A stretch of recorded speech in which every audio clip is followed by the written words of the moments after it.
Praise the Lord, ஹல்லேலூயா. கர்த்தருடைய பரிசுத்த நாமத்துக்கு மகிமை உண்டாவதாக. பிரியமானவர்களே, இயேசுவின் நாமத்தினாலே உங்கள் ஒவ்வொருவரையும் வாழ்த்துகிறேன். கர்த்தர் நல்லவர், அவருடைய கிருபை என்றும் உள்ளது. இன்றும் ஒரு வசனத்தை நாம் வாசித்து தியானிக்கலாம். தேவன் தன் வார்த்தை மூலமாக நாம் ஒவ்வொருவரையும் ஆசீர்வதித்து அவர் நடத்த போதுமானவர். நாம் வாசிக்கிற பகுதி ஓசியாவின் புஸ்தகம் 12வது அதிகாரம் 4வது வசனத்தை நான் வாசிக்கிறேன். ஓசியா 12:4. அவன் தூதனானவரோட போராடி மேற்கொண்டான், அழுது கர்த்தரை நோக்கி கெஞ்சினான். பெத்தேலிலே அவர் அவனை கண்டு சந்தித்து அவ்விடத்திலும் நம்மோடே பேசினார். பிரியமானவர்களே, நாம் வாசித்த பகுதி யாக்கோபை குறித்து வேதம் போதிக்கிறது. பரிசுத்த வேதாகமத்திலே யாக்கோபை குறித்து நாம் பல அனுபவங்களை பார்க்கிறோம். பல காரியங்களை யாக்கோபினுடைய வாழ்க்கையிலிருந்து தேவன் நமக்கு கற்றுத் தருகிறார். அவைகளில் ஒரு அனுபவம் தான் இந்த இடத்துல சொல்லப்பட்டிருக்கிறது. அவன் தேவனோடு ஜெபத்தில் போராடி அவன் ஜெயத்தை பெற்ற அனுபவத்தை இந்த வேத வசனம் போதிக்கிறது. நம்முடைய வாழ்க்கையில நாம் கடைபிடிப்பதற்கு தேவன் பல சத்தியங்களை நமக்கு இந்த வேதத்தில் எழுதி கொடுத்திருக்கிறார். நான் வேதத்தை வாசிக்க வேண்டும், தேவனை நேசிக்க வேண்டும், நாம் தேவனுக்காக எப்படி வாழ வேண்டும், சமுதாயத்தில் எப்படி இருக்கணும், ஆவிக்குரிய வாழ்க்கையில எப்படி இருக்கணும், நாம் கடைபிடிக்க வேண்டிய பல சத்தியங்களை தேவன் நமக்கு எழுதி கொடுத்திருக்கிறார். சபையில் அவைகள் நமக்கு போதிக்கப்படுகிறது, ஆலோசனை கொடுக்கப்படுகிறது. பரிசுத்த ஆவியானவர் நம்மிலே தங்கி நம்மை அந்த சத்தியத்திலே நடத்துகிறார். தேவன் விரும்புகிற ஜீவியத்துக்கு நேராக நம்மை வழி நடத்துகிறார். அந்த சத்தியங்களில் ஒன்று தான் ஜெபம். ஜெபம் பல விதத்தில் வேதம் நமக்கு போதிக்கிறது. முழங்காலில் இருந்து நாம் ஜெபிக்க வேண்டும், கரங்களை உயர்த்தி நாம் ஜெபிக்க வேண்டும், நம்மை ஒப்பு கொடுத்து ஜெபிக்க வேண்டும், கருத்தாய் நாம் ஜெபிக்க வேண்டும், ஆவியில நிறைந்து நாம் ஜெபிக்க வேண்டும், கண்ணீரோடு நாம் ஜெபிக்க வேண்டும் என்றெல்லாம் வேதத்துல நாம் பரிசுத்தவான்களுடைய வாழ்க்கையில நாம் தியானிக்கிறோம். அந்த ஜெப அனுபவங்களில் ஒரு ஜெபம் தான் போராடி கர்த்தருடைய சமூகத்தில் ஜெபிக்கிற ஒரு அனுபவம். ஒரு காரியத்துக்காக தேவ சமூகத்தில் தரித்திருந்து ஜெயத்துக்காக அவரோடு ஜெபிக்கிற ஒரு அனுபவம் தான் போராடி ஜெபிக்கிற ஒரு அனுபவம். இந்த வேத பகுதி யாக்கோபை குறித்து சொல்லுகிறது. அவன் தேவனோடு போராடி அழுது கெஞ்சி கர்த்தர் அவனை சந்தித்தாராம், அவனுக்கு ஜெயத்தை கொடுத்தாராம். பிரியமானவர்களே, நாம் வாக்குத்தத்தத்தின் தேவனை ஆராதிக்கிறோம். நாம் தேவன் வாக்குத்தத்தத்தின் தேவன், நாம் வாக்குத்தத்தத்தின் ஜனங்கள். தேவன் இஸ்ரவேல் ஜனங்களோடு வாக்குத்தத்தம் பண்ணினார். ஆட்டுக்குட்டியின் இரத்தத்தின் மூலமாக, பலிகள் மூலமாக பழைய ஏற்பாட்டிலே உடன்படிக்கை வாக்குத்தத்தம் ஜனங்களோடு தேவன் செய்தார். புதிய ஏற்பாட்டுல இயேசு கல்வாரி சிலுவையில சிந்தின இரத்தத்தின் மூலமாக நம்மோடு அவர் உடன்படிக்கை செய்தார் என்று வேதம் சொல்லுகிறது. நாம் உடன்படிக்கையின் ஜனம், நாம் வாக்குத்தத்தத்தின் ஜனம். தேவன் நம்மோடு வாக்குத்தத்தம் பண்ணியிருக்கிறார், தேவன் நம்மோடு உடன்படிக்கை பண்ணியிருக்கிறார். ஆகவே நாம் மேன்மையானவர்கள். தேவன் இந்த யாக்கோபோடு கூட வாக்குத்தத்தம் பண்ணினார். பார்க்கலாம். ஆதியாகமம் 28வது அதிகாரம், ஆதியாகமம் 28வது அதிகாரம் 15வது வசனத்தை நான் வாசிக்கிறேன். நான் உன்னோடு இருந்து நீ போகிற இடத்தில் எல்லாம் உன்னை காத்து இந்த தேசத்துக்கு உன்னை திரும்பி வர பண்ணுவேன். நான் உனக்கு சொன்னதை செய்யும் அளவு உன்னை கைவிடுவதில்லை என்றார். இது யாக்கோபோடு தேவன் செய்த ஒரு வாக்குத்தத்தம். எந்த சூழ்நிலையில இந்த வாக்குத்தத்தம் செய்யப்பட்டது? யாக்கோபு ஏசாவு பெற வேண்டிய அந்த ஆசீர்வாதத்தை தந்திரமாக தகப்பனிடத்துல அவன் பெற்று கொண்ட போது யாக்கோபுக்கும் ஏசாவும் மத்தியில ஒரு பிரச்சனை உண்டாகிறது. அவர்கள் அடித்துக் கொள்ளுகிற சூழ்நிலை வருகிறது. இவர்கள் அடித்துக் கொண்டு மறித்து விடுவார்கள் என்று பயந்து ரெபெக்கா தாய் யாக்கோபை அழைத்து லாபான் இடத்துக்கு அனுப்பி வைக்கிறார். நீ கொஞ்ச நாள் லாபான் இடத்துல போய் தங்கியிரு, பிற்பாடு நீ திரும்பிங்க வா என்று பேசி ஆலோசனை கொடுத்து யாக்கோபை அனுப்பி வைக்கிறாங்க, ரெபெக்காவும் ஈசாக்கும். இப்படி முதல் முறையாக அவன் பிரயாணம் லாபானிடத்துக்கு போகிறதுக்கு பிரயாணம் செய்கிறான். அவன் பிரயாணத்துல ஒரு சாயந்தர நேரத்துல சாயங்காலமான போது இருள் சூழ்கிற நேரம் வந்த போது ஒரு இடத்திலே, அந்த இடத்துக்கு பழைய பேரு லூஸ், அந்த இடத்துல அவன் தங்குகிறான். ஒரு கல்லை தன தலைமாட்டில் வைத்துக்கொண்டு அன்று ராத்திரி அவன் படுத்துக் கொள்ளும் போது தேவன் சொப்பனத்திலே பேசுகிறார். வானத்துக்கும் பூமிக்கும் ஒரு ஏணி வைக்கப்பட்டிருக்கிறது. தேவ தூதர்களை இறங்குகிறவர்களாகவும் ஏறுகிறவர்களாகவும் அவன் பார்க்கிறான். விடிந்த உடனே இந்த இடத்துல மெய்யாகவே தேவன் இருக்கிறார், தேவன் என்னை சந்தித்தார் என்று அந்த கல்லை அந்த இடத்துல வைத்து எண்ணெயை வார்த்து அந்த இடத்துக்கு பெத்தேல் என்று அவன் பேர் சூட்டுகிறான். சில பொருத்தனைகளும் தேவனோடு செய்கிறான். அப்பொழுது தேவன் அவனோடு பேசி வாக்குத்தத்தம் கொடுக்கிறார். இன்னைக்கு நீ பயந்து இந்த தேசத்தை விட்டு போற, ஒரு கோலோடு இந்த தேசத்தை விட்டு நீ போற, தனிமையாக நீ போற, அங்கலாய்ப்பு நிறைந்தவனாக போற, பல இக்கட்டான நிலையில நீ திரும்பி போற.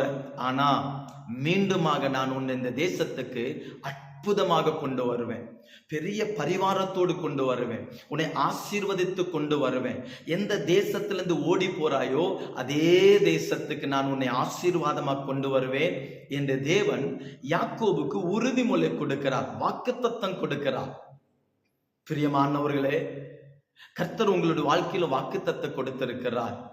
இந்த வாக்குத்தத்தம் எப்ப நிறைவேறும்? என்னுடைய சூழ்நிலை இப்படி இருக்கிறது, என்னுடைய குடும்பம் இப்படி இருக்கிறது, என்னுடைய ஊழியம் இப்படி இருக்கிறது, என்னுடைய ஆவிக்குரிய வாழ்க்கை இப்படி இருக்கிறது, கேள்விக்குறியாக இருக்கிறது, பயமாய் இருக்கிறது என்று நீங்க நினைக்கலாம். உங்களுக்கு கொடுத்த வாக்குத்தத்தம் உயிர் உள்ளது. உங்களுக்கு வாக்கு பண்ணினவரும் உயிர் உள்ள தேவன். அவர் மரணத்தை ஜெயித்தவர், பாதாளத்தை ஜெயித்தவர், சிலுவையில் மேல் பிசாசானவனை அவர் ஜெயித்தவர். அவர் உங்களுக்கு வாக்கு கொடுத்தார் என்றால், உங்களுக்கு அவர் தரிசனம் கொடுத்தார் என்றால் அது ஒருபோதும் மாறாது. வானமும் பூமியும் ஒளிந்து போனாலும் அவருடைய வார்த்தை ஒளிந்து போவதில்லை. அவர் பொய் சொல்ல மனுஷன் அல்ல, மனமாற புத்திரன் அல்ல. அவர் தன்னுடைய வார்த்தையில் உண்மை உள்ளவர் என்று வேதம் சொல்லுகிறது.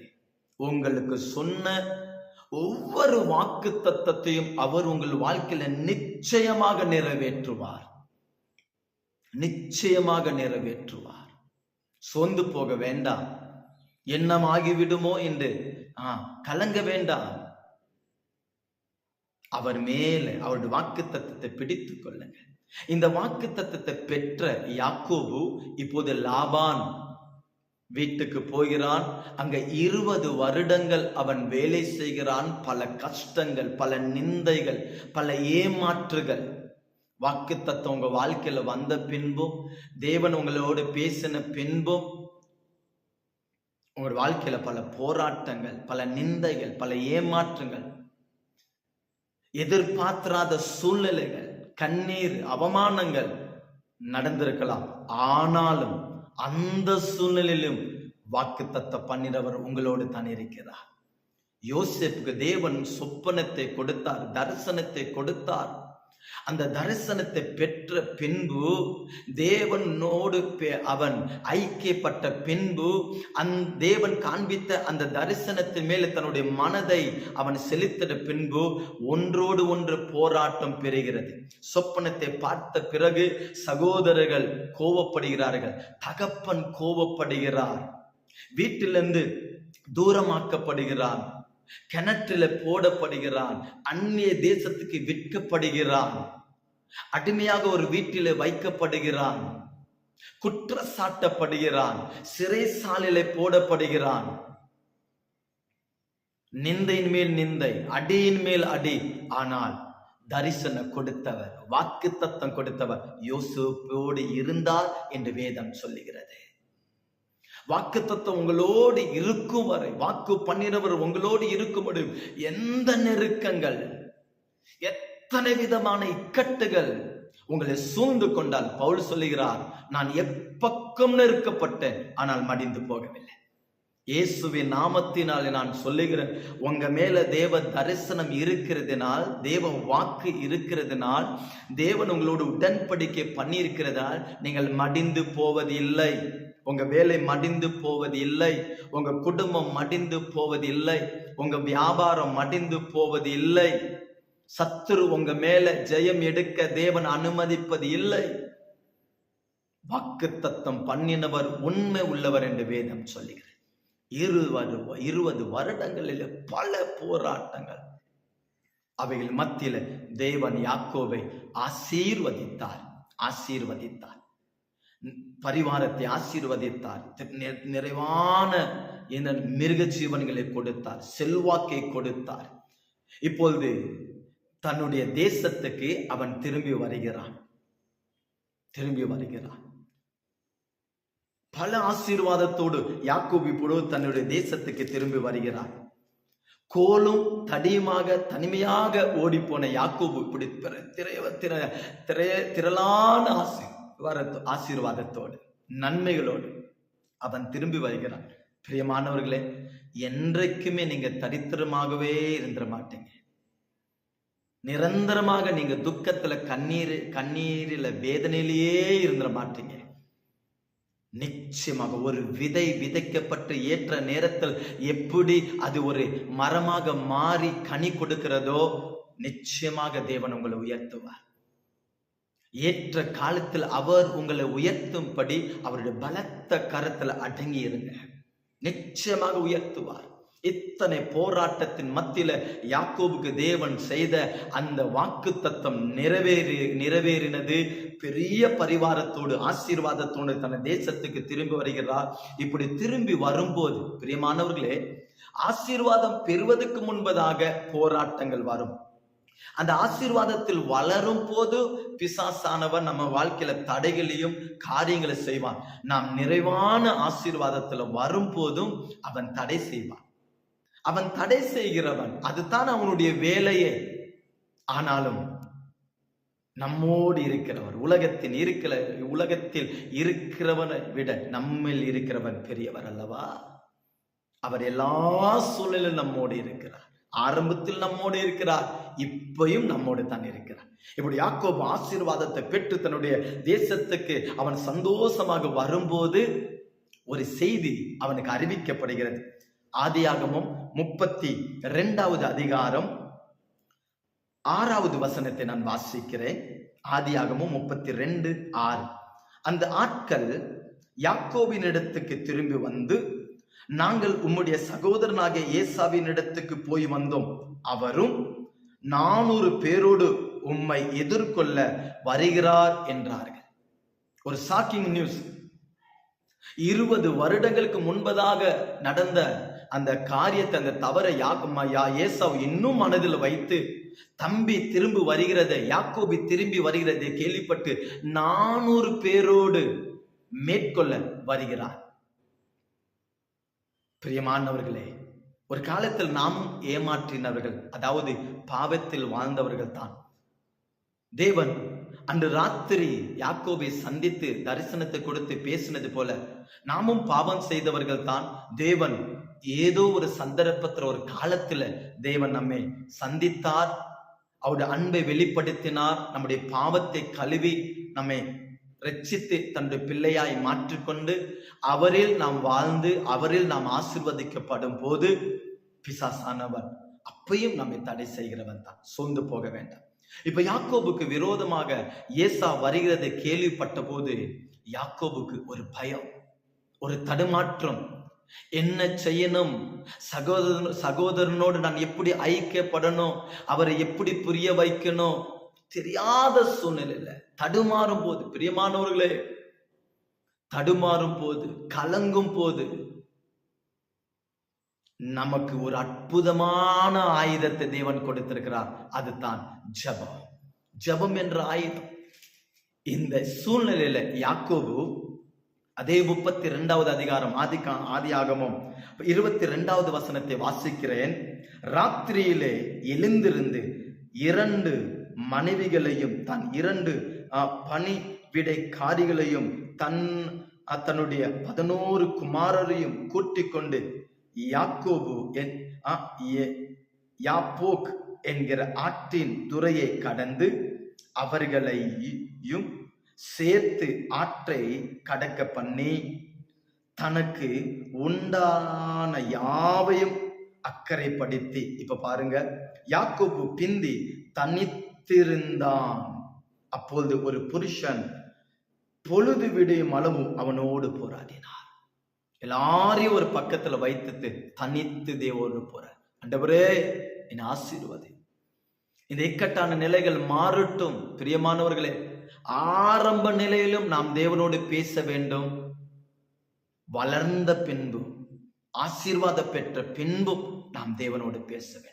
அவரோடு நமக்கு இருக்கிற தொடர்பு, அவரோடு பேசுகிற அனுபவம், ஜெப ஜீவியம் எந்த காலத்திலும், எந்த நிலையிலும், எந்த சூழ்நிலையும் நமக்கு தூரமாக கூடாது. யாக்கோபில் இருந்து தேவன் அதைத்தான் நமக்கு கற்றுக் கொடுக்கிறார். ஆரம்பத்துல ஜெபித்தான். இப்ப செல்வாக்கு வந்த பின்பு சில தடைகள் வரும் போதும் தேவனோடு தான் ஜெபிக்கிறான், போராடுகிறான். எப்படி இங்க யாக்கோபினுடைய வளர்ச்சிக்கு விரோதமாக ஏசாவு தடை செய்ய மேற்கொள்ள வருகிறானோ, இன்னைக்கு ஆவிக்குரிய வாழ்க்கையில நாம் பெற்ற கிருபைக்கு விரோதமாக, வரங்களுக்கு விரோதமாக, ஊழியத்துக்கு விரோதமாக, பிள்ளைகளுக்கு விரோதமாக, வியாபாரத்துக்கு விரோதமாக, ஆவிக்குரிய வாழ்க்கைக்கு விரோதமாக, ஆசீர்வாதத்துக்கு விரோதமாக சத்துருவானவனும் போராடுகிறான். ஆகவே தான் வேதத்துல சொல்லப்பட்டு இருக்கிறது, கெச்சிக்கிற சிங்கத்தை போல யாரு விளங்கலாம் என்று அவன் இரவும் பகலாக சுற்றித் திரிகிறான். அவன் எதிர்க்கிறவன் மேற்கொள்ள வருகிறான். என்று உங்களுக்கு விரோதமாக சத்துருவானவன் கெச்சிக்கிற சிங்கத்தை போல தடை செய்கிறானா, போராடுகிறானா? பயப்பட வேண்டாம், பயப்பட வேண்டாம். நாம் கர்த்தர் சமூகத்தில் அந்த காரியத்துக்காக போராடி ஜெபிக்கும் போது நம்முடைய கண்ணீருக்கு பதில் உண்டு, நம்முடைய ஜெபத்துக்கு பதில் உண்டு. அதைத்தான் பவுல் சொல்லுகிறார். ரோமர் நிருபம் 15வது அதிகாரம் 32வது வசனத்துல அப்போஸ்தலனாகிய பவுல் சொல்லுகிறார். ரோமர் 15வது அதிகாரம் 32வது வசனம், நீங்கள் தேவனை நோக்கி செய்யும் ஜெபங்களில் நான் போராடுவது போல நீங்களும் என்னோடு கூட போராட வேண்டும் என்று நம்முடைய கர்த்தராகிய இயேசு கிறிஸ்துவின் நிமித்தம், பரிசுத்த ஆவியானுடைய அன்பின் நிமித்தம் உங்களை வேண்டிக் கொள்கிறேன். ஜெபத்துல என்னோடு நீங்க போராடுங்க. நான் போராடுகிறது போல போராடுங்க. ஜெயம் நிச்சயமாக வரும். ஜெயம் நிச்சயமாக வரும்.